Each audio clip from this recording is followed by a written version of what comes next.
Okie dokie, Smokey, here we go. Live from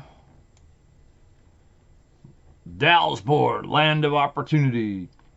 Joe, a professional politician. You ready for this? He's good. Joe Manchin. What's your net worth? Take all your debts. Okay? This is what Joe does. Well, let me get this thing straight. How's the sound there? Pretty good? Okay, what's your net worth? Take all your debts, subtract all your assets, or subtract your debts from your assets. Most of us still have some debts. Ask Joe, a professional politician with an annual income of about $174,000. Paid for by your tax dollars, plus extras for travel and expenses. Now, add in the blind trust operated by his son, delivering just under another $500,000 annually. Not bad for a country hick politician. Joe Manchin is in the news now for his ability to stop President Biden's domestic agenda on infrastructure. The plan, originally priced at $3.5 trillion, was designed to expand education, healthcare, child support, as well as tackling the climate crisis and making further investments in infrastructure. Yeah, we'll see. West Virginia Senator Joe Manchin's financial interests in the coal industry bring to paper the cliche, follow the money. The Edison Electric Institute is a trade association of electrical utilities.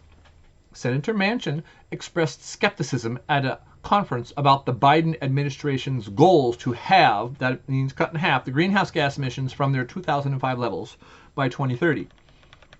A policy target for which there are still no binding laws in Congress. I'm going to scroll down here so you can read some of this with me if you like. Okay? The history and the money machine. Mr. Manchin founded a coal brokerage company, EnerSystems, in 1988, eventually handing the control to his son after being elected West Virginia Secretary of State in 2000. Senator Manchin earns hundreds of thousands of dollars each year through coal sales to power plants that supply Edison Electric Institute member companies. Manchin's most recent financial disclosures covering the fiscal year 2020, haha, you ready for this? Reports that his non-public shares of EnerSystems, defined as contract services and material provider for utility plants, are worth between $1 and $5 million. And this sent him $492,000. His total income from the company since joining the Senate? More than $5.2 million. We should get a rebate on his income. EnerSystems is a contractor of American Bituminous Power Partners, a coal power plant located near Grant Town, West Virginia, that provides energy to the Monongahela Power Company and is a subsidiary of the energy giant First Energy and an EEI member. Manchin is a walking conflict of interest, said Craig Holman, a lobbyist for the liberal watchdog group Public Citizen. Manchin, as the chairman of the Senate's Energy and Natural Resources Committee, helps set the U.S. energy policy and has served on the panel since entering the Senate in 2010. Senator Manchin, a member of Congress, is invested heavily in the coal industry and is responsible for overseeing the climate policy as chairman of the Senate Energy and Natural Resources Committee. Conflict of interest? Well, maybe. But is it against the law? No. So we'll scroll down here a little bit. Maybe not. You can see this. You can read this at therayandratio.com. It's right on the front page. In a written statement, a Manchin spokesperson said the senator is and has been in full compliance with the Senate ethics and financial disclosure rules. He continues to work and find a path forward on important climate legislation that maintains America's leadership in energy innovation and critical energy reliability, the statement added. The fresh attention to Manchin's energy interests comes as Biden and the Democrats are racing to complete a framework for a domestic policy bill that includes many of the president's priorities on the economy and the climate. To avoid a filibuster by Senate Republicans, Democrats are relying on a budget process called reconciliation that requires the support of all 50 senators who caucus with them. That gives Manchin, a moderate member of the caucus, enormous sway over the negotiation, and he has been using it. The clean electricity program was Manchin's biggest climate hang-up in the bill. Manchin has never made any secret of his ties to coal, the former governor of the country's second largest coal-producing state.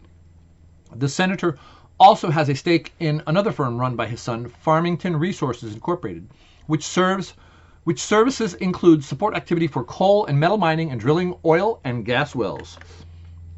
How much does he make from them? We shall see. In the corporate filings with the West Virginia Secretary of State's office, between 2011 and 2020, the mansion made between $4.9 and $5.1 million from coal-related enterprises, according to an analysis by Open Secrets, a nonprofit that tracks money in politics. Open Secrets estimates Manchin's net worth. Ready? In the beginning, what's your net worth? Open Secrets estimates that Manchin's net worth at anywhere between $4.3 to $12.8 million. Not bad for $170,000 annual income. Manchin's Senate campaign took in more than $400,000 from energy interests during the July to September fundraising quarter detailed in his recent filings with the Federal Election Commission. Donors in that period include billionaire oil tycoons Harold Hamm, chairman of Continental Resources, Richard Kinder, the executive chairman of energy infrastructure company Kinder Morgan, and Trevor Reeves Jones, founder of Chief Oil and Gas. Senator Manchin is not up for re-election until 2024, yet has already raised nearly $1.6 million. In Congress, lawmakers must only recuse themselves from taking official actions, that is, voting on stuff, in a narrow set of circumstances, if they or their immediate family members are in a small group that would benefit from the legislative action. When you desire to know a person's motives, follow the money. If you'd like more information, you'd like to be on our show, give me a call, 541-288-1729. Visit therainratio.com. Thank you very much.